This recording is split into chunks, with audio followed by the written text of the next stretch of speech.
একেবারেই বাজে অভিযোগ। তার কারণ হচ্ছে কলকাতা বিশ্ববিদ্যালয় কোনো সরকারি ছুটির দিনে পরীক্ষা রাখেনি বা রাখে না।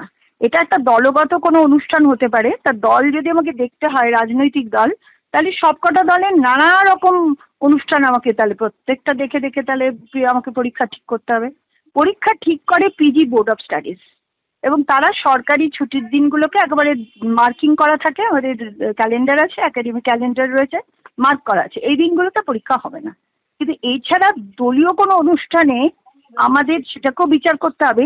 এইটাই তো অগণতান্ত্রিক দাবি বলে আমি মনে করি, সোজা কথা। সুতরাং কোনো দলীয় স্বার্থে কোনো কিছুই আমরা কিন্তু করতে পারবো না। সেটা সরকারি ছুটি নয়, পরীক্ষা আছে, পরীক্ষা হবে।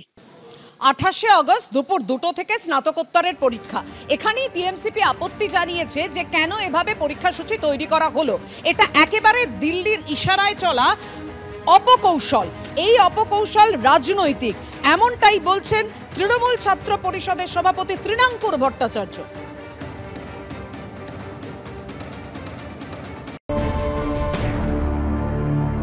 আগস্ট একটা ঘোষিত কর্মসূচি, এটা প্রত্যেক বছর হয়, কিন্তু সেই দিনই পরীক্ষা ফেলা মানে ছাত্রছাত্রীর হয়রানির এবং এর পেছনে একটা ষড়যন্ত্র চেষ্টা, যেখানে চেষ্টা করা হচ্ছে যে কোনোভাবে এই প্রোগ্রামটাও একইভাবে বানচাল করার, যাতে তারা ভাবছে হয়তো কোনোভাবে ছাত্রছাত্রী এতে কম আসবে।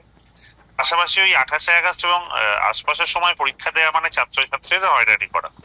এই সকল কিছুর আমি গত বছরও দেখেছিলাম যে এই ভাইস চ্যান্সেলর করেছেন, এই বছরও সমানভাবে দেখছি।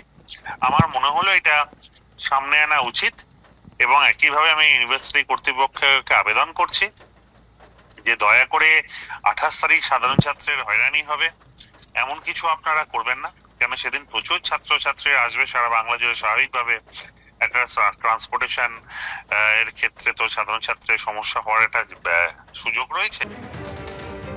অর্থাৎ তৃণাঙ্কুর ভট্টাচার্য তিনি বলছেন ছাত্রছাত্রীদের অসুবিধে হবে, ছাত্রছাত্রীরা হয়রানির মধ্যে পড়তে পারেন। কেন না, ওই দিন অর্থাৎ 28শে আগস্ট তৃণমূল ছাত্র পরিষদের প্রতিষ্ঠা দিবস, তাই ওই দিন কোনো পরীক্ষা রাখা যাবে না। গত বছরও ইচ্ছে করে ফেলা হয়েছে, এবছরও তাই করা হয়েছে, এমনটাই অভিযোগ করছে তৃণমূল ছাত্র পরিষদ। এবং তাদের দাবি যে এটা দিল্লির ইশারায় চলা রাজনৈতিক অপকৌশল। যদিও পরীক্ষা সূচি নিয়ে বিশ্ববিদ্যালয় কর্তৃপক্ষ তারা বলছেন পরীক্ষা দিতেই হবে, এটা গণতান্ত্রিক অধিকারে কোনোভাবেই হস্তক্ষেপ নয়। দল দেখতে গেলে তো সব দল দেখে পরীক্ষা করাতে হবে, এটা তো আর সম্ভব নয়।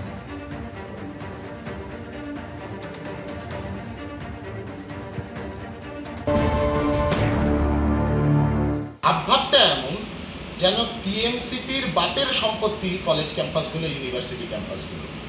ওদের রাজ্যের নেতা যেন ঠিক করে দেবে কবে পরীক্ষা হবে, কবে পরীক্ষা হবে না, কে পাশ করবে, কে ফেল করবে, কে কলেজে ভর্তি হবে, কে কলেজে ভর্তি হবে না।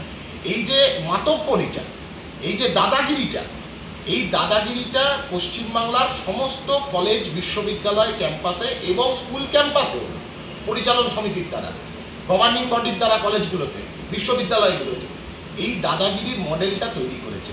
সেই দাদাগিরিরই বহিঃপ্রকাশ কলকাতা বিশ্ববিদ্যালয়ের 28শে আগস্টের পরীক্ষা বানচাল করবার যে শুরু করলো যে প্রক্রিয়াটা, ফেসবুক পোস্ট ইত্যাদি ইত্যাদি এসবের মাধ্যমে, এই দাদাগিরিরই বহিঃপ্রকাশ। জোর আপত্তি টিএমসিপির যে তাদের প্রতিষ্ঠা দিবসে কোনোভাবেই পরীক্ষা রাখা যাবে না, পরীক্ষার সূচি নিয়ে ঘোরতর আপত্তি জানিয়েছে তারা। প্রাক্তন কেন্দ্রীয় শিক্ষা প্রতিমন্ত্রী সুভাষ সরকার কি জানিয়েছেন দেখুন। কলকাতা বিশ্ববিদ্যালয় কোন মন্ত্রকের অধীনে? রাজ্য সরকারের শিক্ষা মন্ত্রকের অধীনে। তাহলে এটা কাকে উনি বলছেন, কাকে আক্রমণ করছেন? তাহলে ব্রাত্যবাবুকে আক্রমণ করতে হয়, তাদের মুখ্যমন্ত্রী মমতা বন্দ্যোপাধ্যায়কে আক্রমণ করতে হয়। আসলে এ ধরনের অপকর্ম এই তৃণমূল মানে সমস্ত স্তরে হয়ে গেছে। ছাত্ররা, তৃণমূল ছাত্র পরিষদ ছাত্রদের পড়াশোনা আর চাইছে না, এটাকে কোনো মতেই বরদাস্ত করা উচিত নয়। তাদের যদি জন্মদিন হয়, প্রতিষ্ঠাতা দিবস, সেখানে তো আরো ভালো করে সব কাজকর্ম হওয়া উচিত, লেখাপড়া ভালো করে করা উচিত, এদিকে নজর দেওয়া উচিত। এই ধরনের অবান্তর কথা ওই তৃণমূলের ছাত্র সংগঠনই করতে পারে। শিক্ষাবিদ পবিত্র সরকার তিনি বলছেন যে বিশ্ববিদ্যালয় প্রাঙ্গণে রাজনীতি, ছাত্র রাজনীতি হতেই পারে, কিন্তু পরীক্ষা নিয়ে কেন? এখানে তো পড়াশোনা শিখতে আসেন ছাত্রছাত্রীরা। দেখুন কি বলেছেন তিনি। ভয়ঙ্কর ভাবনা চিন্তা করে পরীক্ষার রুটিন করতে হয়, আমি জানি।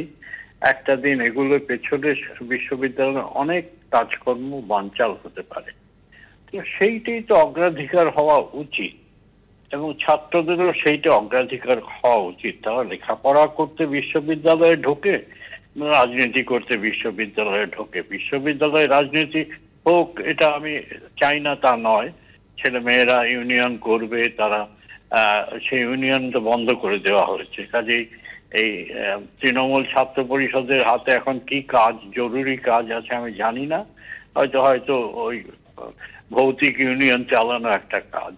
কিন্তু এই ব্যাপারটাতে তারা বলছে যে পরীক্ষা করতে হবে, আর দিল্লির ইশারায় চলছে কোনো উপাচার্য।